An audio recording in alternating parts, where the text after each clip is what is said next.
കോൺഗ്രസ് നേതൃത്വത്തെ വെട്ടിലാക്കി വയനാട്ടിൽ ആത്മഹത്യ ചെയ്ത നേതാക്കളുടെ കുടുംബങ്ങളുടെ പ്രതികരണം. വിശ്വസിക്കാൻ കൊള്ളാത്ത പാർട്ടിയായി കോൺഗ്രസ് മാറിയെന്ന് NM വിജയന്റെ കുടുംബം.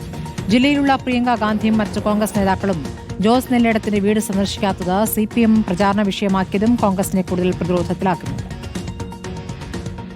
ടി സിദ്ദിഖും DCC പ്രസിഡന്റ് ND അപ്പച്ചനും നടത്തിയ വിശദീകരണങ്ങളിൽ കടുത്ത മറുപടിയാണ് NM വിജയന്റെ മരുമകൾ പത്മജ നൽകുന്നത്. കോൺഗ്രസ് പാർട്ടിയിലുള്ള വിശ്വാസം നഷ്ടപ്പെട്ടു. 45 വർഷം ഒപ്പമുണ്ടായിരുന്ന NM വിജയനെ ND അപ്പച്ചൻ ചതിച്ചു. ഉടമ്പടിയെക്കുറിച്ച് പോലും വ്യക്തതയില്ല പാർട്ടി നേതൃത്വത്തിന്. ബാധ്യതകൾ മുഴുവൻ ചുമക്കുന്ന തന്റെ ആത്മവിശ്വാസം തകർക്കുകയാണ് കോൺഗ്രസ് നേതാക്കൾ. ലഭിച്ച 20 ലക്ഷം രൂപ മറ്റാവശ്യങ്ങൾക്ക് ഉപയോഗപ്പെടുത്തിയെന്ന ആരോപണങ്ങളെയും പത്മജ തള്ളി.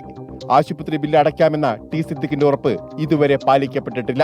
ഞങ്ങളുടെ അച്ഛനും അനിയനും മരിച്ചത് ഞങ്ങളുടെ കുടുംബം ഇന്നത്തെ നിലയിലേക്ക് വരാൻ കാരണം ഈ കോൺഗ്രസ് പാർട്ടിയാണ്. അവർ അന്ന് മുതൽ എന്താ ചെയ്തുകൊണ്ടിരിക്കുന്നത്? ഈ കുടുംബത്തിനെ ഇല്ലാതാക്കാൻ അവർ ശ്രമിച്ചുകൊണ്ടിരിക്കുന്നത്. ആത്മഹത്യാ ശ്രമത്തെ തുടർന്ന് ബത്തേരിയിലെ സ്വകാര്യ ആശുപത്രിയിൽ ചികിത്സയിലുള്ള പത്മജയെ നാളെ ഡിസ്ചാർജ് ചെയ്യും. നേതാക്കളുടെ ആത്മഹത്യയ്ക്ക് കാരണം പാർട്ടിയിലെ പ്രശ്നങ്ങളെന്ന് LDF കൺവീനർ TP രാമകൃഷ്ണൻ പറഞ്ഞു. നേരത്തെ തന്നെ കോൺഗ്രസ് അത്തരം ഒരു സ്ഥിതി, പഴയ കോൺഗ്രസ് അല്ല ഇപ്പം തുടരുന്ന കോൺഗ്രസ്. ഒരു സംസ്കാരവും ഉയർത്തിപ്പിടിക്കാൻ കോൺഗ്രസ് തയ്യാറാകും, ഒരു മൂല്യവും ഉയർത്തിപ്പിടിക്കാൻ കോൺഗ്രസ് തയ്യാറാകുന്നില്ല. പ്രിയങ്ക ഗാന്ധി മണ്ഡല പര്യടനം നടത്തുന്നതിനിടെ പ്രാദേശിക തലത്തിൽ നിന്നുണ്ടായ തിരിച്ചടി പാർട്ടിയെ വല്ലാതെ ഉലച്ചിട്ടുണ്ട്. പ്രിയങ്ക ഗാന്ധി പ്രശ്നത്തിൽ ഇതുവരെ ഇടപെട്ടിട്ടില്ല.